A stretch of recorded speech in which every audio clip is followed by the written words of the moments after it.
الرجيم بسم الله الرحمن الرحيم يا أيها الذين آمنوا لا تتخذوا بطانة من دونكم لا يعلونكم خبالا ودوا ما عنتم قد بدت البغضاء من أفواههم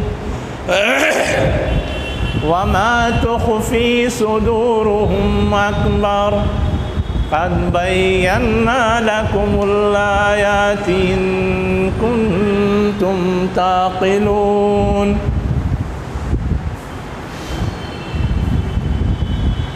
شروع اللہ کے نام سے جو انتہائی مہربان ہمیشہ رحم فرمانے والا ہے. اے وہ لوگوں جو ایمان لائے ہو، لا تتخذوا مت بناؤ بطانۃ من دونکم، بطانہ اپنے علاوہ سے، من مانے سے، دون مانے علاوہ، کم مانے اپنے، اپنے علاوہ سے. اب بطانہ کہتے کس کو ہے وہ سمجھیے تو پھر اس کا ترجمہ سمجھ میں آئے گا. آپ لوگ قمیص پہنے ہوئے ہیں، قمیص کے نیچے کیا پہنے ہوئے ہیں؟ بنیائن ہے نا. اسی بنیائن کو بطانہ کہتے ہیں عربی میں، ہے نا. اب آپ جو بھی پہنے ہوئے ہیں اس میں سب سے زیادہ بدن سے ٹچ کون سا کپڑا ہے؟ ظاہر ہے کہ قمیص اوپر ہے، وہ نیچے ہے، وہ ٹچ ہے اور قمیص ٹچ نہیں. تو یہ بطانہ لفظ جو ہے بدن سے بنا ہوا ہے جو پیٹ سے یا جسم سے بہت قریب ہو. اب اس سے بطانہ لفظ محاورے کی شکل میں استعمال ہوتا ہے جس کو بہت قریبی بنا لیا جائے، ایسا کہ بالکل چمٹا رہے. اور کوئی بھی چمٹا رہے گا تو وہ گویا ہر معاملے میں حصے دار اور شریک ہو جائے گا. ہاں باطن بھی، اندرون. اب اس کو پریکٹیکل سمجھنے کے لیے سمجھیے، ہم سے سب سے زیادہ قریب کون ہوتا ہے؟ ہماری بیوی،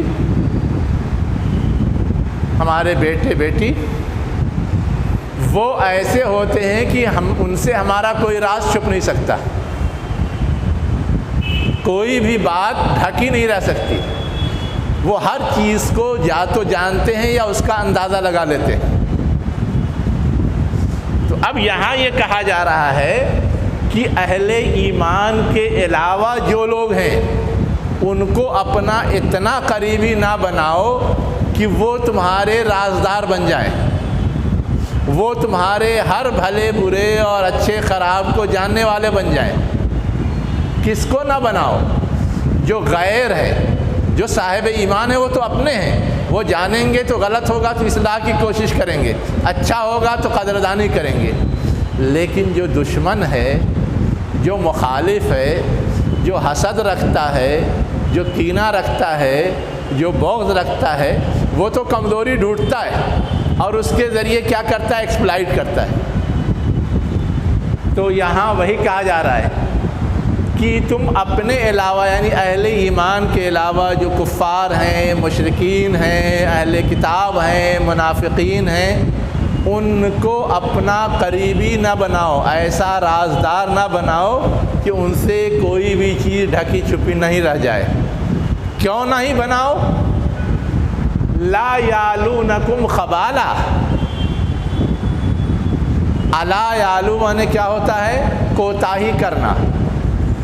اور خبال مانے کیا ہوتا ہے؟ کمی کرنا، نقصان پہنچانا. تو وہ کوئی کوتاہی نہیں کریں گے تم سے خبالہ، نقصان پہنچانے میں. یعنی جب تمہارا عیب، تمہاری خرابی، تمہارا نقص، تمہارے راز جان جائیں گے تو اس کے ذریعے کیا کریں گے؟ تم کو نقصان پہنچائیں گے.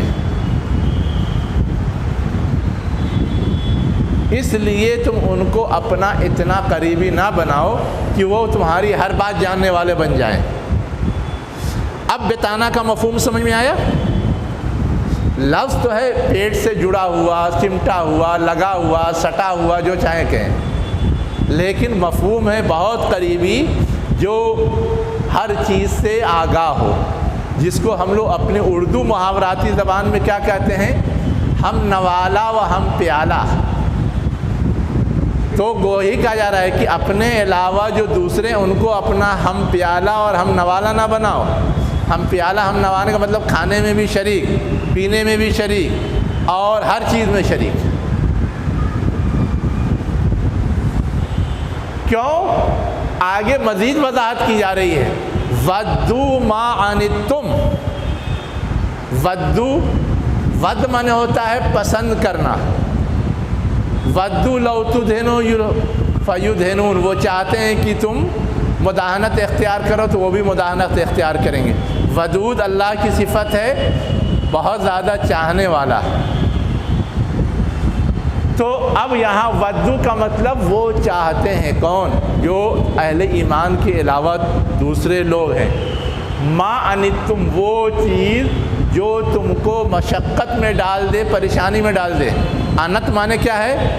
پریشانی، مصیبت، آلام میں مبتلا کرنا، ڈالنا، ڈھکیلنا، پہنچانا۔ تو وہ چاہتے ہیں وہ چیز جو تم کو پریشانی میں ڈال دے۔ اب وہ تم چاہتے ہیں جو تم کو پریشانی میں ڈال دے کا مطلب کیا ہوگا؟ کہ وہ ان ساری معلومات کی روشنی میں ایسے اقدام کرنا پسند کریں گے، ایسے عمل کرنا پسند کریں گے، ایسی سرگرمی پسند کریں گے جس کے ذریعے تمہارا بھلا نہ ہو بلکہ تمہارا برا ہو، بلکہ تمہیں نقصان پہنچے، بلکہ تم اس سے پریشانی میں پڑ جاؤ۔ اس کو کہا گیا ودو ما عنتم۔ اور اس حقیقت کو سمجھنا چاہتے ہو کہ وہ تمہارا برا چاہتے ہیں، وہ تمہارے خیر خواہ نہیں ہے، وہ نقصان پہنچانا چاہتے ہیں، تو کبھی کبھی جو ان کے بیانات ہوتے ہیں اس کو سمجھنے کی کوشش کرو۔ قد بدت البغضاء من افواہہم، قد مانے یقینی طور پر، بدا یبدو مانے ظاہر ہونا، تو یقینی طور پہ ظاہر ہو چکے ہیں کیا؟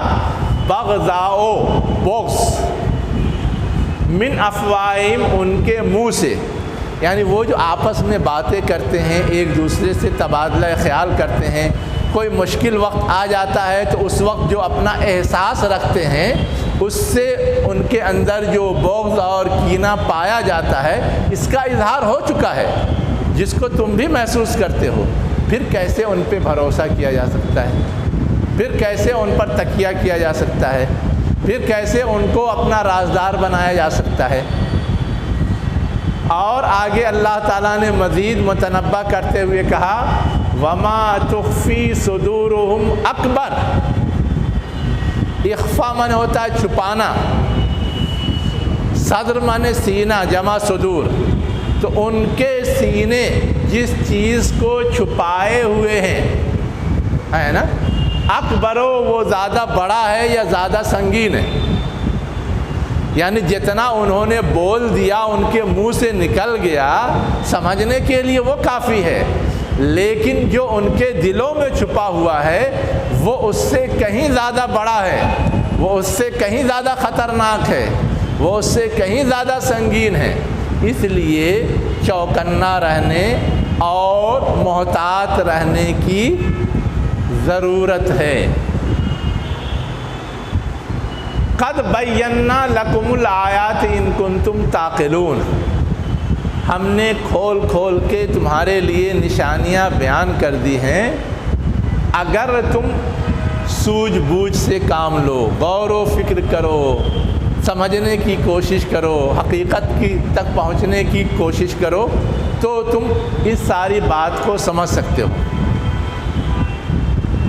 بات اس سے کیا معلوم ہوئی کہ سماج اور معاشرے میں رہتے ہیں تو تعلق تو سب سے ہوگا، کسی سے 100% کٹ کے تو نہیں رہ سکتے کہ نہ ان سے بولیں گے، نہ ملیں گے، نہ بات کریں گے، ایسا تو ممکن نہیں ہے۔ لیکن یہ یقیناً اپنے اختیار میں ہے اور ممکن ہے کہ جس سے بھی ہمارا رابطہ ہو، جس سے بھی ہمارا تعلق ہو، اس میں نفع نقصان کا لحاظ کرتے ہوئے ہو، ہے نا؟ جو صاحب ایمان ہیں، جو مخلصین ہیں، جو خیر خواہ ہیں، ان سے اچھے اور مضبوط سے مضبوط تعلقات ہو سکتے ہیں، لیکن جو اپنے نہیں ہیں، جو غیر ہیں، جن کی طرف سے کچھ نفرت اور کچھ کینے اور بغض کا اظہار ہوتا رہتا ہے، ان سے فاصلہ بنا رہنا چاہیے، ان کے اور ہمارے درمیان گیپ ہونا چاہیے، تاکہ وہ کہیں سے بھی راہ پکڑ کے نقصان نہ پہنچائیں۔ یہ ہے اصل پیغام جو دیا گیا ہے۔ اس کے بعد اگلی آیت ہے، کیا کہا جا رہا ہے کہ مزید سمجھنے کی کوشش کرو، ہے نا؟ ہا انتم اولائے تحبونہم، تم ہی وہ لوگ ہو جو انہیں محبوب رکھتے ہو، یہ سمجھتے ہو کہ انہوں نے ایمان کا اظہار کر دیا ہے، یا یہ بہت زیادہ قربت کا، دوستی کا مظاہرہ کرتے ہیں، تو ان کو 100% خیر خواہ سمجھتے ہو اور ان کو اپنا بنائے ہوئے ہو۔ وَلَا يُحِبُّونَكُمْ، لیکن وہ تمہیں اپنا نہیں بنائے ہوئے ہیں، وہ تم سے محبت نہیں کرتے، وہ تمہیں اپنا خیر خواہ اور اپنے لیے نفع بخش نہیں سمجھتے۔ تو تالی ایک ہاتھ سے تو نہیں بجتی، تالی تو دونوں ہاتھ سے بجتی ہے۔ اب وہ تو محبت نہیں کرتے اور تم محبت کرو گے تو تم اس محبت میں کسی خطرے سے دوچار ہو سکتے ہو، اور وہ محبت نہیں کرتے تو وہ تو گویا ایک طرح سے اپنا تحفظ پہلے ہی سے کیے ہوئے ہیں۔ مزید ایک دوسرا پیمانہ بتایا گیا کہ تم محبت کرتے ہو، وہ محبت نہیں کرتے، اس کو اگر چیک کرنا چاہتے ہو، اس کی دلیل چاہتے ہو، اس کو سمجھنا چاہتے ہو، تو صرف ایک چیز سمجھو، تؤمنون بالکتاب کلہ،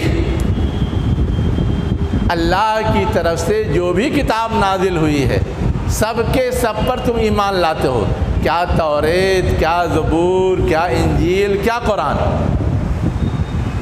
مومن تو سب پہ ایمان لاتا ہے، لیکن وہ اپنی کتاب پر تو ایمان رکھتے ہیں، اپنے علاوہ نہ قرآن پر۔ اگر وہ توریت کے حامل ہے تو زبور اور انجیل پہ بھی ایمان نہیں رکھتے، اگر زبور اور انجیل کے حامل ہے تو توریت پہ ایمان نہیں رکھتے، قرآن پہ ایمان نہیں رکھتے۔ اب دیکھ لو کہ تم نے تو اپنی قربت کا اور اپنی محبت کی دلیل پیش کر دی کہ ہاں سب اللہ کی طرف سے آئی ہوئی کتاب ہے، ہم سب کو اللہ کی کتاب مانتے ہیں، اور وہ ان کو کہا جا رہا ہے کہ اللہ کی طرف سے آئی ہوئی کتاب ہے، وہ اپنے معلومات کے لحاظ سے آگاہ بھی ہیں، جانتے بھی ہیں کہ یہ اللہ کی طرف سے بھیجی ہوئی کتاب ہے، پھر بھی ماننے کو تیار نہیں ہیں۔ تو اب اندازہ لگاؤ، تم تو انہیں محبوب بنا رہے ہو، وہ تمہیں محبوب نہیں بنا رہے ہیں۔ تو یہ بات جو کہی گئی یہ بطور دلیل اور پروف اور ثبوت کہی گئی ہے، تؤمنون بالکتاب کلہ، اور وہ جملہ انڈر اسٹوڈ ہے اس لیے چھوڑ دیا گیا کہ تم تو ساری کتابوں ایمان لاتے ہو اور وہ ساری کتابوں پہ ایمان نہیں لاتے۔ اور دوسرا پروف، وَإِذَا لَقُوكُمْ قَالُوا آمَنَّا وَإِذَا خَلَوْا عَضُّوا عَلَيْكُمُ الْعَنَامِلَ مِنَ الْغَيْظِ، جب وہ تم سے ملتے ہیں تو کہتے ہیں ہم ایمان لائے، اور جب وہ تنہائی میں ہوتے ہیں، خلا تنہائی میں ہوتے ہیں، خلوت میں ہوتے ہیں جس کو ہم لوگ بولتے ہیں، ہے نا، عَضُّوا عَلَيْكُمُ الْعَنَامِلَ مِنَ الْغَيْظِ، تو کاٹتے ہیں تمہارے خلاف انگلیوں کو غصے سے۔ یہ لفظی ترجمہ ہے، عَضُّوا ایسے انگلیوں کو دانتوں کے بیچ رکھ کر کے دبانا، یہ عض۔ علیکم تمہارے خلاف یا تم پر، انگلیوں کو غصے سے۔ اب ایسا کب کرتے ہیں؟ جب بہت زیادہ غصہ ہوتا ہے، جو ہم لوگ اپنی اردو زبان میں کیا بولتے ہیں، دانت پیسنا بولتے ہیں، ایک محاورہ کیا مطلب ہوتا ہے دانت پیسنے کا؟ کہ بہت غصہ ہے لیکن اس کا اظہار نہیں کرنا چاہتے، تو بس دانت دبا کر کے ایسے ہو جاتے ہیں، جس کو کہتے ہیں دانت پیسنا۔ تو وہی ہے عضو علیکم الانامل من الغیظ، غصے سے انگلیوں کو دانتوں کے بیچ دبا لیتے ہیں یا دانت پیستے ہیں۔ اب یہ جو کیفیت ہے ان کی، یہ کیفیت منافقانہ ہے، دوغلے پن والا ہے نا۔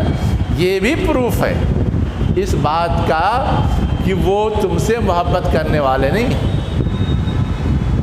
وہ تم سے نفرت کرنے والے ہیں۔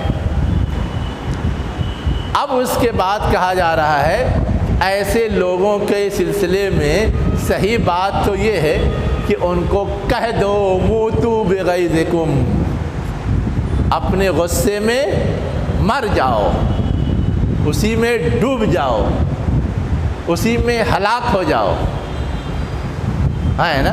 نہ کہ ان سے محبت کی جائے، ان سے قربت اختیار کی جائے، ان کو اپنا ہم نوالا یا ہم پیالہ بنایا جائے۔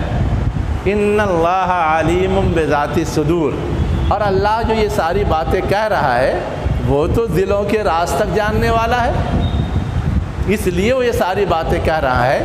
اور اللہ کی دی ہوئی اس اطلاع پر تمہیں بھی یقین ہونا چاہیے، اور تمہارا اسٹینڈ اور رویہ بھی اسی کی روشنی میں طے ہونا چاہیے، اسی کی روشنی میں طے ہونا چاہیے۔ اب یہاں تک اصلاً جو اہل کتاب تھے یا منافقین تھے ان کے بارے میں بات چل رہی تھی۔ اب اگلی آیت سے ایک دوسرا سلسلہ شروع ہو رہا ہے، لیکن اس سے پہلے ایک ایسی بات کہی جا رہی ہے جس کا تعلق پیچھے سے بھی ہے آگے سے بھی ہے۔ کیا کہا جا رہا ہے؟ ان تمسسکم حسنۃ تسؤہم، ان کے کینہ بغض اور حسد رکھنے کا پروف یہ بھی ہے کہ اگر تم کو لاحق ہوتا ہے کیا کوئی اچھی چیز، کوئی خوشخبری، کوئی کامیابی، کوئی نیکی، کوئی انعام، کوئی احسان، کچھ بھی حسنہ ہے نا، تسؤہم، تو ان کو برا لگتا ہے۔ فطری بات تو یہ ہے کہ ہمارا کوئی قریبی ہے، اس کو اگر کوئی بھلائی حاصل ہوتی ہے تو اس سے تو خوشی ہوتی ہے۔ میرا بیٹا کامیاب ہوگا تو میں نہ برا لگے گا کہ اچھا لگے گا، میرا دوست کامیاب ہو گیا تو وہ اچھا لگے گا کہ برا لگے گا۔ اگر برا لگ رہا ہے تو اس کا مطلب دوستی حقیقی نہیں ہے، اگر خراب لگ رہا ہے تو اس کا مطلب جو قربت ہے وہ صحیح معنوں میں حقیقی نہیں ہے۔ تو کہا جا رہا ہے کہ اگر تم کو کوئی بھلائی پہنچتی ہے تو وہ ان کو برا لگتا ہے۔ وَإِن تُصِبْكُمْ سَيِّئَةٌ، اور اگر تمہیں کوئی برائی پہنچتی ہے، کوئی تکلیف پہنچتی ہے، کوئی مصیبت پہنچتی ہے، یفرحوا بہا، وہ اس پہ کیا ہوتے ہیں؟ خوش ہوتے ہیں۔ وَإِن تَصْبِرُوا وَتَتَّقُوا، یعنی ان کا یہ جو طرز عمل ہے، اس طرز عمل کا جواب کیا ہے؟ ایک جواب تو بتایا گیا محتاط رہیں، قریبی نہ بنائیں۔ دوسرا کیا ہے؟ تصبروا، صبر کریں۔ کیا ہے؟ ان تصبروا، اگر تم صبر کرو، وتتقوا، اور تقوی اختیار کرو، لا یضرکم کیدہم شیئا، تو ان کی جو چال ہے وہ تم کو کچھ بھی نقصان نہیں پہنچائے گی۔ ان کی جو چال ہے وہ کیا ہے؟ تمہیں کچھ بھی نقصان نہیں پہنچائے گی۔ چال کیا ہے؟ دکھاوا کچھ کرتے ہیں، اندر اندر کچھ کرتے ہیں، اور قبر کھودنے کی کوشش کرتے ہیں۔ قبر کھودنے کا مطلب یہ ہے کہ نقصان پہنچانے کی کوشش کرتے ہیں۔ ان اللہ بما یعملون محیط، اللہ جو کچھ وہ کر رہے ہیں اس کا احاطہ کیے ہوئے ہے، ان کو بہت زیادہ کامیاب نہیں ہونے دے گا، وہ سکسیس نہیں ہوں گے، وہ جو چاہیں کر نہیں لے جائیں گے، لیکن پریشان کر سکتے ہیں، پریشانی میں مبتلا کر سکتے ہیں۔ وہ چاہتے تو یہ ہے کہ تم کو مٹا دیں، تم کو ختم کر دیں، تم کو جو ایک اعزاز ملا ہے، تم کو جو ایک دین ملا ہے اس سے محروم کر دیں، لیکن یہ وہ نہیں کر سکتے۔ ہاں اس کی وجہ سے کچھ پریشان کر سکتے، وہ ایک آزمائش ہے، اس آزمائش پہ صبر کرنا ہے، اس آزمائش پہ کیا کرنا ہے؟ صبر کرنا ہے۔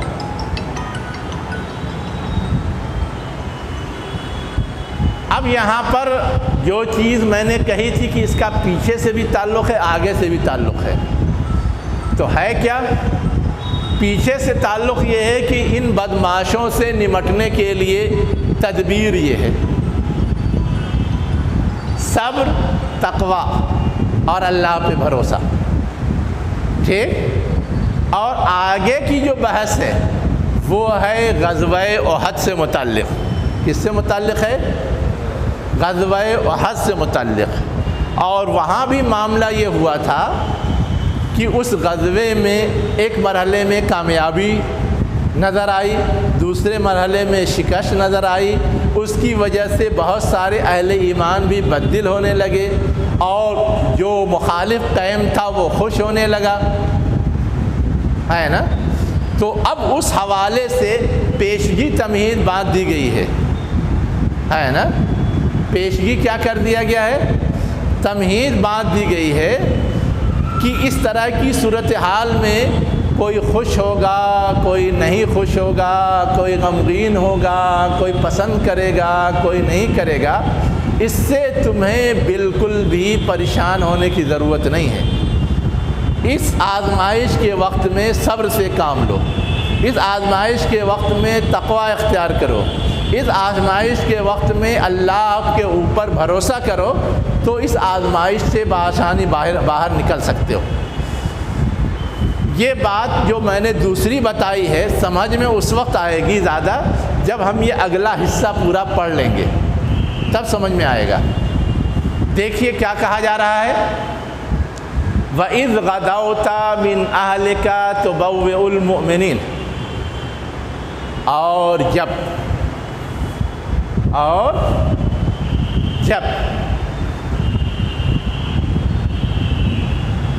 غدوتا تم نے صبح کی، غدن بولتے ہیں صبح کرنے کو، صبح کے وقت کو، سویرے کے وقت کو۔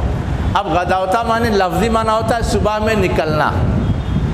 یہاں پر کیا ہے، جب حضور میدان احد میں تھے اس وقت آپ محاذ جنگ کے لیے جہاں قیام پذیر تھے وہاں سے نکل کر کے باہر آئے، یہ ہے مفہوم۔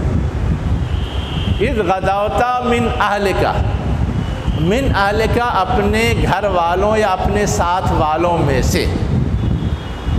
تو جو آرام کا وقت تھا، جو عبادت کا وقت تھا، اس میں تو سب اپنے اپنے ٹھکانے تھے، لیکن اب جب کہ لڑائی کا وقت آیا تو اس وقت سب لوگ جمع ہوئے، لیکن لیڈر کو سامنے آنا پڑتا ہے، اور لیڈر کو ہدایات دینی پڑتی ہے، لیڈر کو گائیڈ لائن دینی پڑتی ہے، لیڈر کو محاذ کی نشاندہی کرنی پڑتی ہے۔ اس کے لیے آپ سامنے آئے، باہر آئے، نکل کر کے آئے تاکہ سب کو فکس کریں۔ اسی کو کہا گیا تبوئ المؤمنین مقاعد للقتال۔ تبوئ ٹھکانہ بنا رہے تھے مومنین کا، مقاعدہ، قعود مانے کیا ہوتا؟ بیٹھنا، بیٹھنے کی جگہ۔ مقعد مانے بیٹھنے کی جگہ۔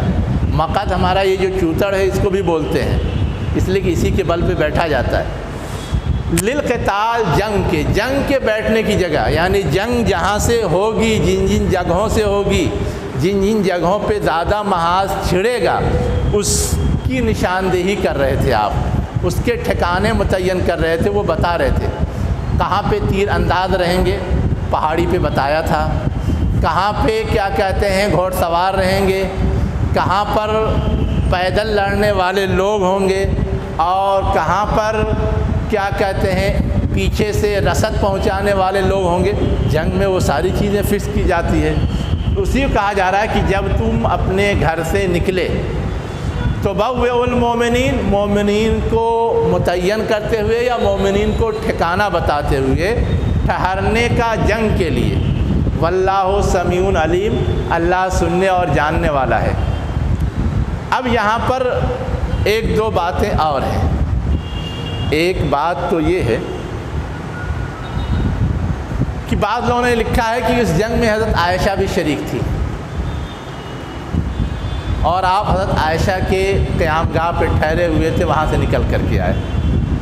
ممکن ہے ایسا رہا ہو؟ جب فیملی کے ساتھ جائیں گے تو فیملی کے ساتھ رہیں گے نا۔ اب عورتیں کیوں جاتی تھیں وہ ایک بحث ہے۔ کھانے پکانے، رسد پہنچانے اور زخمیوں کی دیکھ بھال کا کام کرتی تھی، ٹھیک۔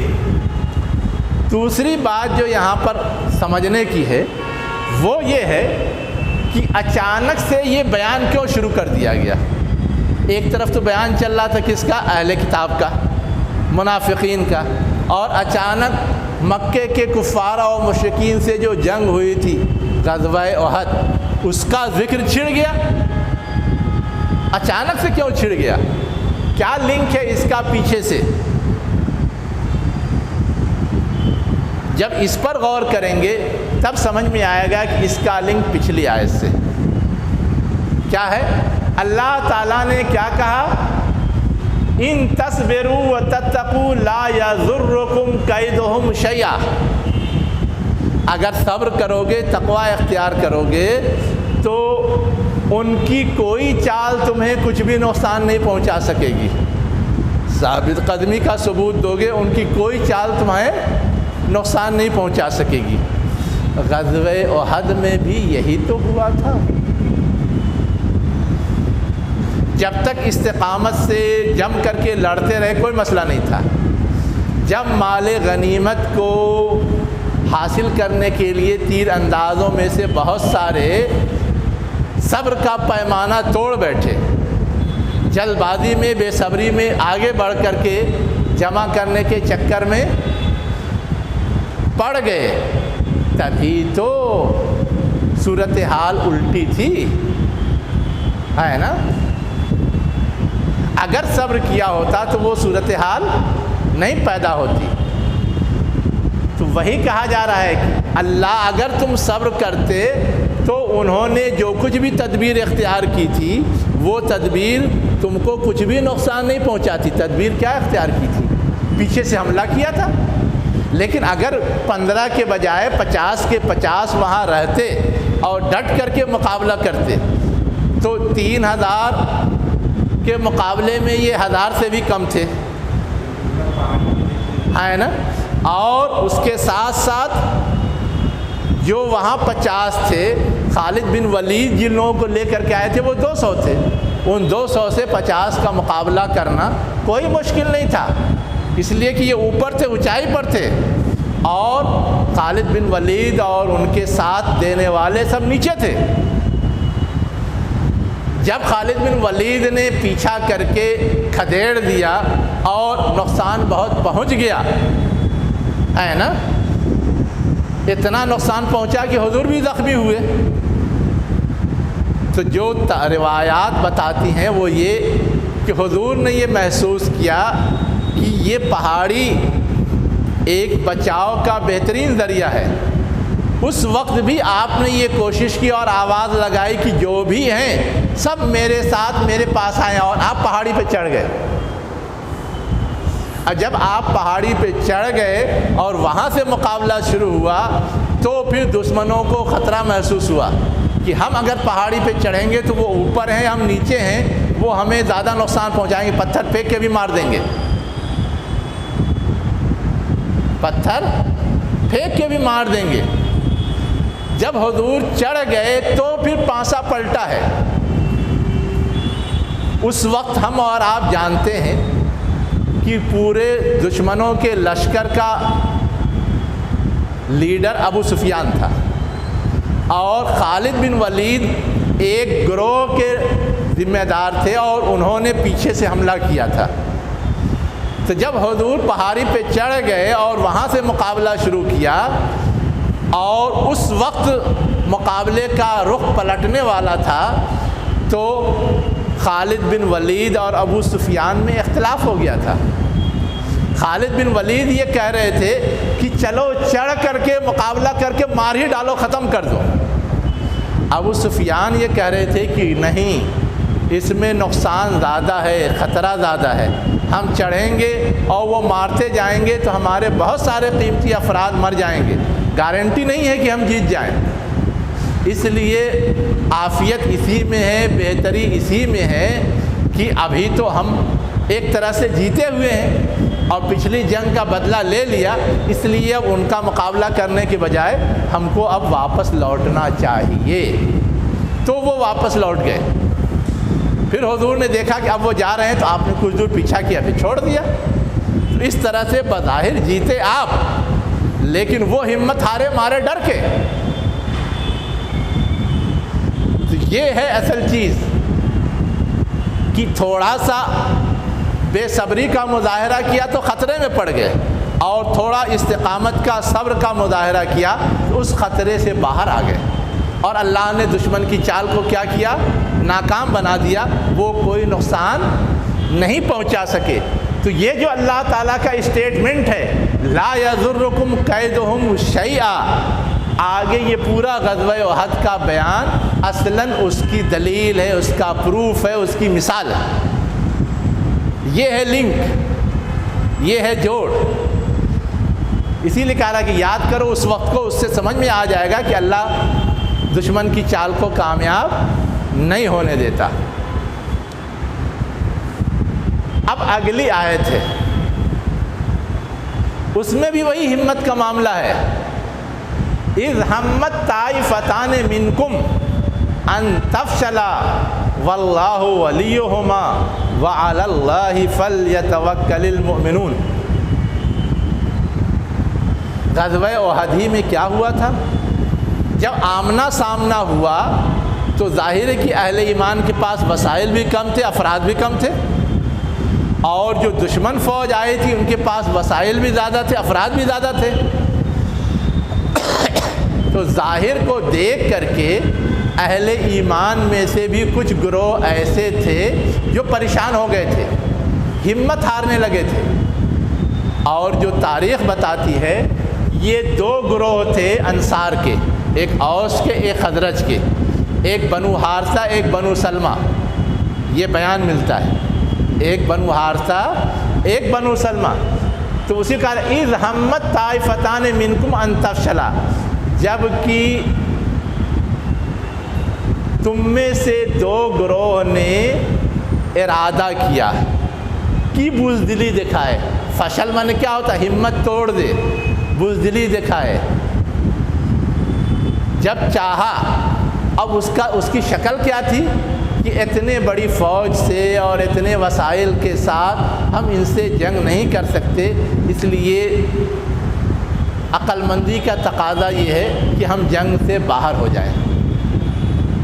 ایسا کچھ انہوں نے احساس کیا اور اس کا کچھ اظہار کیا، تبھی تو لوگوں کو معلوم ہوا۔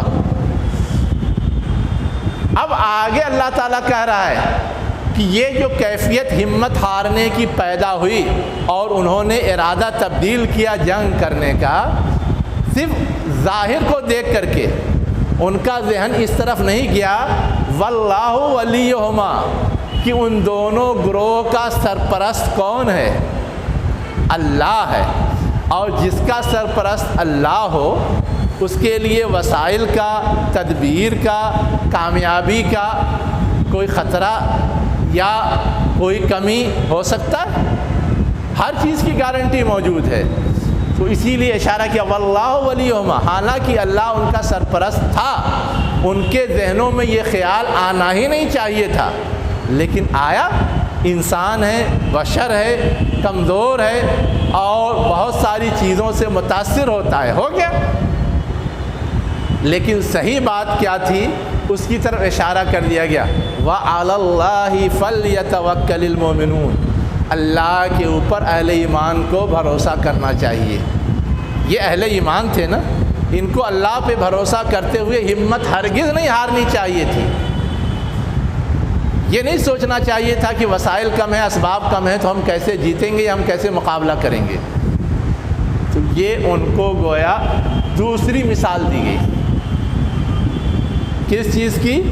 ہمت ہارنے کی، صبر سے کام نہ لینے کی، استقامت کا مظاہرہ نہ کرنے کی، جس کا مظاہرہ کہ اس جنگ کے موقع سے ہوا تھا۔ تو یہ مثال بھی اس بات کے لیے پروف ہے کہ سامنے والا اگر چال چل رہا ہے تو وہاں اگر ہم بزدلی کا، ہمت ہارنے کا ثبوت دیں گے تو پھر پانسا پلٹ سکتا ہے۔ اب اس کے بعد آگے اللہ تعالیٰ ایک تیسری بات کہہ رہا ہے کہ غزوہ احد تو بعد میں ہوئی، اس سے پہلے تو غزوہ بدر ہو چکی تھی، اور بدر میں تم دیکھ چکے تھے کہ اللہ اپنی مدد فرماتا ہے۔ پھر تمہارے اندر یہ خیال کیسے آیا؟ کیوں آیا کہ ہمارے پاس وسائل کم ہیں، ہم کیسے مقابلہ کریں گے، ہمارے لیے خطرہ لا ہے؟ کیوں آیا؟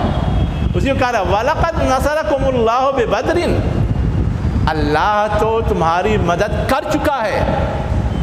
کہاں؟ بدر میں، اور کم ہوتے ہوئے بھی تم کو غلبہ اور فتح اور کامیابی دے چکا ہے۔ وَأَنْتُمْ أَذِلَّةٌ، اس حال میں کہ تم کیا تھے؟ پست تھے، کمزور تھے، محتاج تھے، پریشان تھے، جو چاہیں کہہ لیں، ہے نا؟ فَاتَّقُوا اللَّهَ، بس اللہ سے ڈرو، اس طرح کے خطرات سے مت ڈرو، مت چوکنا ہو۔ لعلکم تشکرون، شاید کہ تم شکر گزار بنو گے۔ یعنی اب حقیقت سمجھ میں آ گئی تو امید کی جاتی ہے کہ تم شکر گزاری کا ثبوت دو گے، اور اللہ نے ان مواقع پر جو تمہاری امداد کی ہے اس کی قدردانی کرو گے۔ اور قدردانی یہی ہے کہ اللہ کے راہ پہ جم کر کے قائم رہا جائے اور چلا جائے۔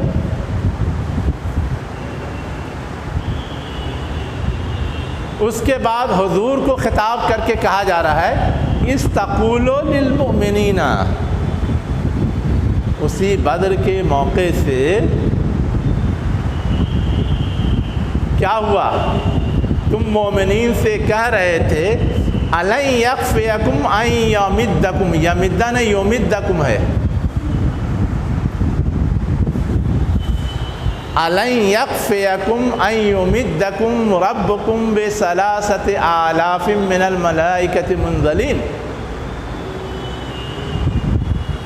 اے رسول، جب تم مومنین سے کہہ رہے تھے کیا تمہارے لیے کافی نہیں ہے ان یمدکم، کہ وہ تمہاری امداد کرے؟ کون؟ تمہارا رب، کہ تمہارا رب تمہاری مدد کرے، تمہاری امداد کرے، بثلاثۃ آلاف، 3000، کتنا؟ 3000 فرشتوں سے، منزلین جو نازل کیے گئے، یعنی اہتمام کے ساتھ اسی کاز کے لیے بھیجے گئے، اہتمام کے ساتھ اسی کاز کے لیے اوپر سے آسمان سے بھیجے گئے۔ تو بظاہر تمہاری تعداد کم تھی، لیکن 3000 فرشتے آ گئے تو تمہاری تعداد کم تھی؟ تمہاری تعداد تو بڑھ گئی۔ جب تمہاری تعداد بڑھ گئی تو پھر تمہیں ڈر کیسا، خوف کیسا؟ اور یہ بات تو اللہ کے رسول نے تمہیں بتا دی تھی، اس کے بعد بھی کسی طرح کے خطرے کے احساس کی وجہ سے پریشان ہونا یہ صحیح نہیں ہے۔ اسی لیے پھر دہرایا جا رہا ہے بلا، ہرگز نہیں، ان تصبروا وتتقوا، اگر تم صبر کرتے، وتتقوا اور تقوی اختیار کرتے، ویاتوکم من فورہم ھذا، اور وہ آتے، یعنی تمہارے دشمن آتے کہاں؟ تمہارے پاس، من فورہم، اب اس کا ترجمہ لوگوں نے کیا کیا ہے؟ فوراً، جلد ہی، ہے نا؟ اور وہ جلد ہی تم پر حملہ آور ہو جاتے، یمددکم ربکم، تو تمہارا رب تمہاری مدد کرتا بخمسۃ آلاف من الملائکۃ، 3 نہیں 5000 فرشتوں سے. کتنے؟ 5000 فرشتوں سے. مسومین، سومہ مانے ہوتا ہے نشان لگانا، مسوم مانے جس پر نشان لگایا گیا ہو. اب یہ لفظی معنی ہے نشان لگانا، لیکن اصلاً جو نشان لگایا جاتا ہے وہ ہوتا ہے علامت، اور وہ ہوتی ہے پہچان کہ یہ اس چیز پر یہ نشان ہے، اس کا مطلب اس کا یہ خاص کام ہے، اس کی ایک خاص ڈیوٹی ہے، اس کا ایک خاص مقصد ہے. جیسے سپاہی ہوتے ہیں 1 star 2 star 3 star 4 star 5 star چلتا ہے نا. تو اب 1 اسٹار کا نشان ہے، اس کا مطلب اس کا لیول کم ہے، اس کا کام کمتر درجے کا ہے. لیکن اگر 5 اسٹار ہے تو اس کا مطلب وہ ماہر ہے، ہائی لیول کا ہے، اور اس کا کام بہت بڑا ہے. تو ویسے ہی فرشتے کامن فرشتے نہیں بھیج دیے گئے تھے، اس کام کے لیے، اس محاذ کے لیے متعین کیے ہوئے، نشاندت کیے ہوئے اس فیلڈ کے ماہر اعلیٰ لیول کے فرشتے بھیجے گئے تھے.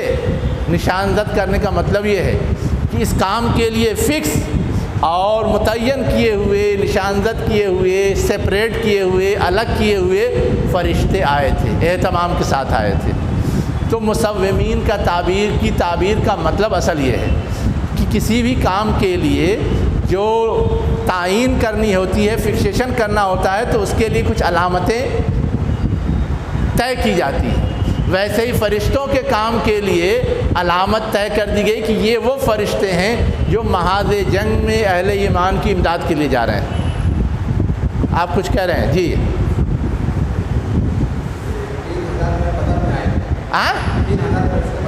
یس یس. ہاں یہاں 5 کی، ہاں تو یہاں 3000 یہ خود بھی تھے نا، وہ 10,000 تھے، یہ 3000 تھے. ہاں ہاں ہاں ٹھیک ہے. اور احد نہیں، بدر میں وہ 1000 تھے اور وہ 3000 تھے. ہاں ہاں ہاں وہ تو بچے تھے 313، ورنہ نکلے تھے تو 1700 الگ ہو گئے تھے نا.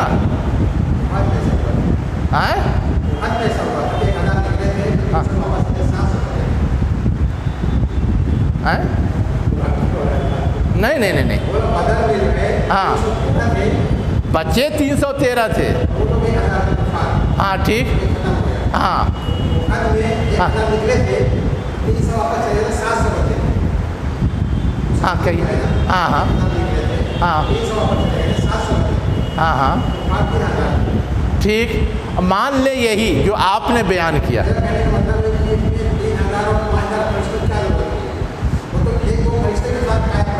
دیکھیے اصل میں ایک ہے کون کتنا کر سکتا ہے، ایک تو یہ ہے، اور ایک یہ ہے کہ عام آدمی کیلکولیشن میں یہ دیکھنے کی کوشش کرتا ہے کہ کس کا کیلکولیشن زیادہ ہے. تو اگر اہل ایمان کو نفسیاتی طور پر یہ سمجھا دیا گیا کہ وہ 3000 اور تمہارا کیلکولیشن 5000 کا ہے تو تم بڑھے ہوئے ہو نا، پھر تم کیوں خوف میں مبتلا ہو. یہ اصل ہے. ہاں میں وہی کہہ رہا ہوں نا کہ اصل یہ نفسیاتی ہے کہ اگر 3 کے مقابلے 3 ہوتے تو برابر کا ذہن بنتا، کم ہوتے تو دباؤ کا ذہن بنتا. جب زیادہ شو کیا گیا تو دباؤ کے بجائے ان سے بڑھے ہوئے یا ان سے آگے یا ان سے برتر ہونے کا احساس جاگا. یہ اصل چیز ہے. تعداد کتنی کیا تھی وہ تو ایک الگ بحث ہے، لیکن اللہ تعالیٰ نے جو زیادہ تعداد کا تذکرہ کیا ہے، یہاں بھی 3000 اور یہاں بھی 5000، اس کے پیچھے یہ انسانی نفسیات کا لحاظ ہے کہ تم اپنے آپ کو کم سمجھ رہے ہو. کم نہیں ہو، تمہارے لیے تو مدد کرنے والے ان سے زیادہ ہیں. یہ اصل چیز ہے. اب اس کے بعد دیکھیے یہاں پر ایک اور چیز کی طرف میں اشارہ کرنا چاہتا ہوں، ہے نا، من فورہم کے ترجمے میں بعض لوگوں نے کچھ نئی بات بھی بیان کی ہے نا۔ ان کا یہ کہنا ہے کہ فور لفظ جو عربی میں اصلاً استعمال ہوتا ہے وہ تو ابھرنے اور جوش دلانے کے لیے استعمال ہوتا ہے۔ قرآن نے خود وہ استعمال کیا ہے۔ نوح علیہ السلام کے قصے میں کیا ہے، وفارت تنور، ہے نا، تنور کیا ہوا، ابل پڑا۔ ابلنے کا مطلب نیچے سے جوش ہے، اوپر ابھار ہے، یہ اصل معنی ہے فارا کا، فور کا۔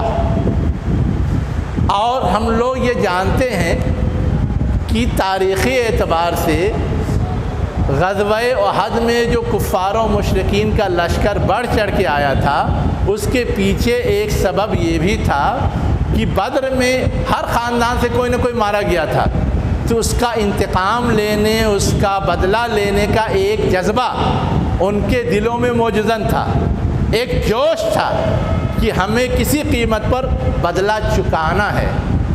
تو اس صورت میں جب جوش اور جذبے کے ساتھ کوئی کام ہوتا ہے تو زیادہ اتاولا پن پایا جاتا ہے، زیادہ ہمت اور حوصلے کا مظاہرہ ہوتا ہے، یہ ساری باتیں ہوتی ہیں نا۔ تو یہ کہا جا رہا ہے کہ تم صبر اور تقوی سے کام لو، اور وہ بہت جوش کا مظاہرہ کرتے ہوئے تم پر حملہ آور ہو جائیں، پھر بھی اللہ کی مدد تم کو ایسی ملنے والی ہے جو اس سے زیادہ ہے، اس لیے تمہیں ان کے مقابلے میں گھبرانے کی ضرورت نہیں ہے۔ تو بعض لوگ اس کا ترجمہ کرتے ہیں اور وہ تمہارے پاس آئیں اپنے جوش سے، اپنے انتقامی جذبے کے ساتھ، اپنے انتقامی جوش کے ساتھ، جس میں زیادہ ان کی طرف سے حملے اور قوت اور کارکردگی کے مظاہرے کا امکان ہے، پھر بھی یاد رکھو کہ اللہ کی مدد اس سے زیادہ پہنچنے والی ہے، اس لیے گھبرانے اور پریشان ہونے کی ضرورت نہیں ہے۔ تو بعض لوگوں نے اس کے اس معنی کے لحاظ سے اس انداز سے بھی ترجمہ کیا ہے۔ اب اس کے بعد کیا کہا جا رہا ہے، وَمَا جَعَلَهُ اللَّهُ إِلَّا بُشْرَى لَكُمْ، اور اللہ نے نہیں بنایا اسے مگر بشارت تمہارے لیے، وَلِتَطْمَئِنَّ قُلُوبُكُمْ بِهِ، اور تاکہ تمہارے دل اس پر مطمئن ہو جائیں، وَمَا النَّصْرُ إِلَّا مِنْ عِنْدِ اللَّهِ الْعَزِيزِ الْحَكِيمِ، اور نہیں ہے مدد مگر اللہ کے پاس سے جو طاقتور اور حکمت والا ہے۔ کیا کہا جا رہا ہے کہ یہ ساری باتیں بیان کرنے کی نہیں تھیں، ہے نا، لیکن اللہ تعالیٰ نے بیان کر دی، بتا دیا تاکہ تمہارا دل مطمئن رہے اور تمہیں بھی حوصلہ نصیب ہو جائے۔ ورنہ اللہ تعالیٰ تو اپنے رسول کی اور اپنے مومن بندوں کی مدد بغیر ان کے مطالبے اور بغیر ان کی چاہت کے کرتا رہتا ہے۔ ابراہیم علیہ السلام نے آگ سے نجات کے لیے کوئی مطالبہ یا کوئی درخواست اللہ کے حضور نہیں کی تھی، لیکن اللہ نے اس کے باوجود آگ کو کہا ٹھنڈی ہو جا، سلامتی والی بن جا۔ وہ تو یہ سمجھتے آزمائش ہے، اگر اللہ کا یہی فیصلہ ہے آمنا صدقنا، لیکن اللہ نے اپنی مدد فرمائی۔ تو یہ بات جو کہی جا رہی ہے کہ یہ سارے بیانات جو اوپر آئے، یہ ساری باتیں جو کہی گئی ہیں، یہ تمہارے لیے بشارت کے طور پر ہے، تاکہ تم خوش ہو جاؤ، تمہارا حوصلہ بڑھ جائے اور تمہارا دل مطمئن ہو جائے۔ ورنہ اصولی بات یہ ہے کہ اللہ کے پاس سے تو مدد اہل ایمان کے لیے طے ہے، آتی ہی ہے، ہوتی ہی ہے، وہ مطالبہ کریں یا نہ کریں، ان کے سامنے اس کا اظہار کیا جائے نہ یا نہ کیا جائے، وہ تو ملنے ہی والی ہوتی ہے۔ مومن تو اتنا ایمان رکھتا ہے، اتنا اللہ پہ بھروسہ کرتا ہے، اس لیے تمہیں اس سلسلے میں کوئی ٹینشن، کوئی الجھن، کسی پریشانی کا شکار نہیں ہونا چاہیے۔ اب اللہ مدد کیوں کرتا ہے، کیوں طے ہے کہ اللہ کی مدد آئے گی ہی؟ لِيَقْطَعَ طَرَفًا مِّنَ الَّذِينَ كَفَرُوا، تاکہ کاٹ دے ان لوگوں میں سے جنہوں نے کفر کیا ہے ایک پارٹ کو، طرف مانے کنارہ، ایک پارٹ کو، جو پارٹ بالکل بگڑ گیا ہے اس کو تو ختم ہی کر دے، جس پارٹ میں تھوڑی بہت گنجائش موجود ہے اس کو مہلت ملتی ہے۔ چنانچہ کفار و مشرکین میں سے جو انتہائی بگڑے تھے ان کا کام تو تمام ہوتا گیا، اور جو کم بگڑے تھے وہ دھیرے دھیرے آگے بڑھتے رہے، اور ایک وقت آیا کہ فتح مکہ کے موقع سے بہت سارے ایمان لے آئے، خالد بن ولید بھی ایمان لائے، ابو سفیان بھی ایمان لایا۔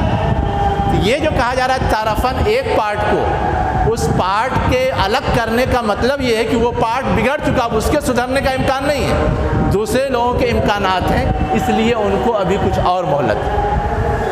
او یکبتہم، او یکبتہم فینقلبوا خائبین۔ اب کبتا مانے ہوتا کیا ہے؟ اللہ تعالیٰ کاٹ دے یا رسوا کر دے ان کو، کیا کر دے؟ رسوا کر دے، یعنی مدد آتی ہے، اہل ایمان غالب آتے ہیں کم ہونے کے باوجود، تو جو زیادہ تعداد میں ہیں پہلے سے مسند پر ہیں وہ ناکام ہوتے ہیں تو ان کی رسوائی ہوتی ہے۔ فَيَنْقَلِبُوا خَائِبِينَ، بس وہ پلٹیں ناکام ہو کر کے، بس وہ پلٹیں لوٹیں، انقلاب مانے کیا ہوتا ہے؟ پلٹنا لوٹنا، بس وہ پلٹیں لوٹیں خائب ناکام ہو کر کے، ناکام ہونے والے کی حالت میں۔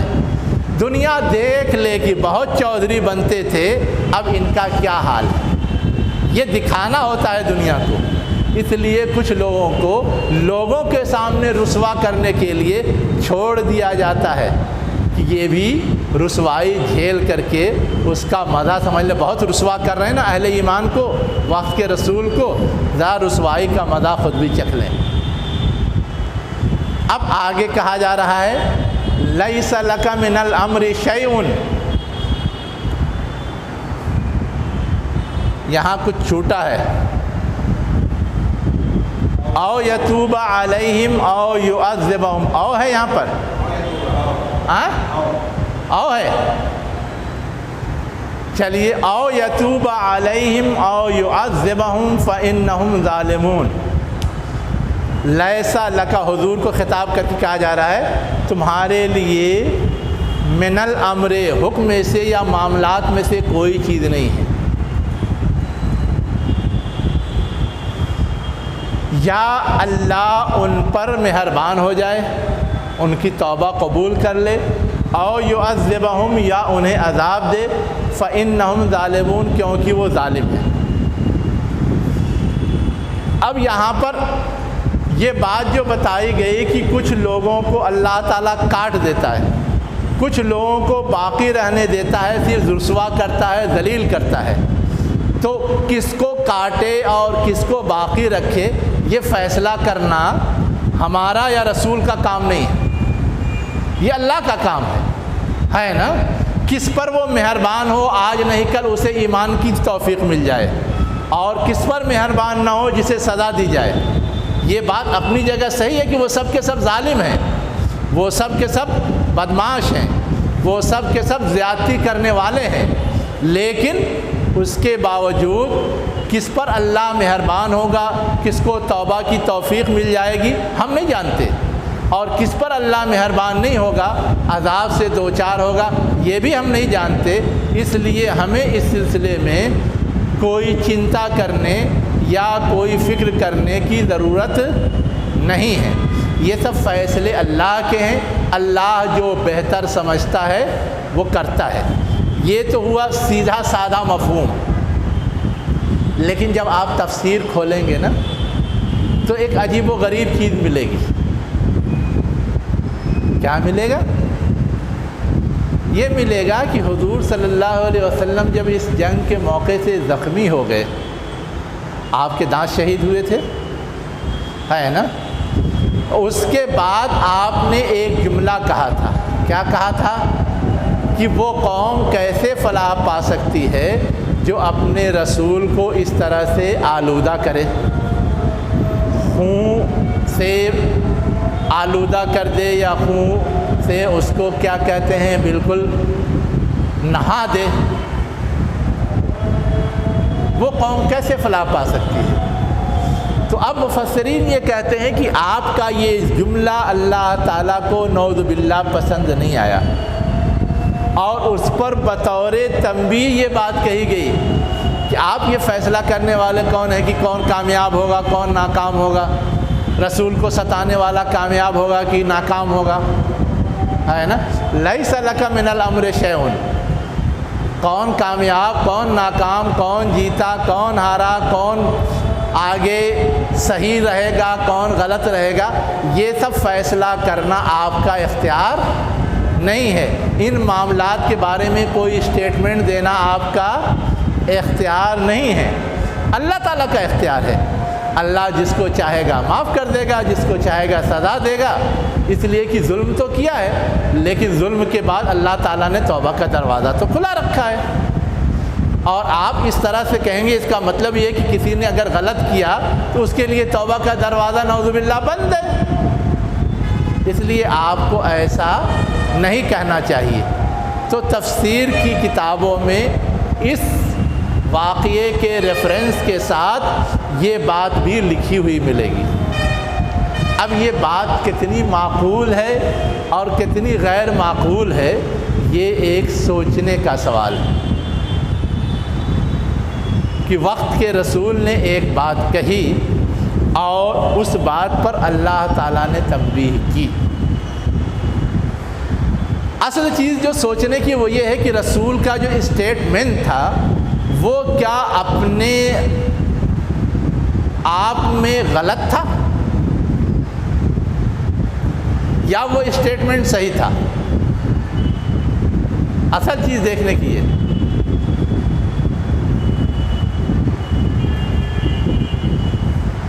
عملی بات یہ ہے کہ کسی بھی قوم کا کسی بھی گروہ کا جو لیڈر ہو، جو سربراہ ہو، جو اس کا نجات دہندہ ہو، اس کو اگر ختم کر دیا جائے تو کیا وہ نجات پائیں گے؟ کیا وہ گروہ یا وہ قوم کامیابی سے ہمکنار ہو سکتی ہے؟ نہیں ہو سکتی۔ اپنی جگہ پر حضور کا یہ بیان غلط نہیں تھا،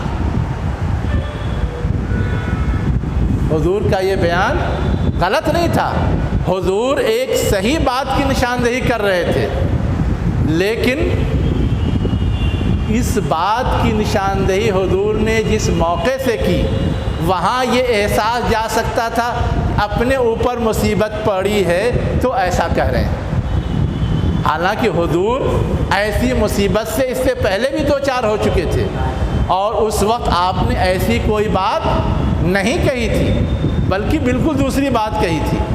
طائف کے موقع سے بھی تو لہو لہان ہوئے تھے، فرشتے آئے کہ کہیے تو عذاب سے ان کو مسل دیں، لیکن آپ نے کہا نہیں، ہو سکتا ہے ان کی آنے والی نسل راہیاب ہو جائے، اس لیے ایسا مت کرو۔ تو حضور نے وہاں جس شان کا مظاہرہ کیا تھا وہی ان کی اعلیٰ شان کے لیے مناسب حال تھا اور وہ ثبوت انہوں نے فراہم کیا، لیکن لوگوں کو یہ آگاہ کرنا بھی ضروری تھا کہ لوگوں کا جو یہ رویہ ہے یہ اصولی طور پہ غلط ہے، اگر اس رویے پہ قائم رہے تو یہ کبھی کامیاب نہیں ہوں گے اور کبھی نجات نہیں پائیں گے۔ اس لیے یہ اسٹیٹمنٹ آپ کا دینا بھی ایک ضرورت تھی جو اللہ نے آپ سے دلوایا، اس پر کوئی تنبیہ یہ چیز نہیں ہے۔ اصل چیز یہ ہے کہ اس طرح کے فیصلے کہ کب کیا نتیجہ نکلے گا یہ اللہ کے ہاتھ میں ہے، اس لیے فیصلے کے انداز میں کوئی بات نہیں کہنی چاہیے، اصول کے انداز میں یہ بات اپنی جگہ درست ہے۔ تو یہاں آیا لیس لک من الامر، فیصلہ تمہارا حق نہیں ہے، فیصلہ تو اللہ کا نافذ ہوگا۔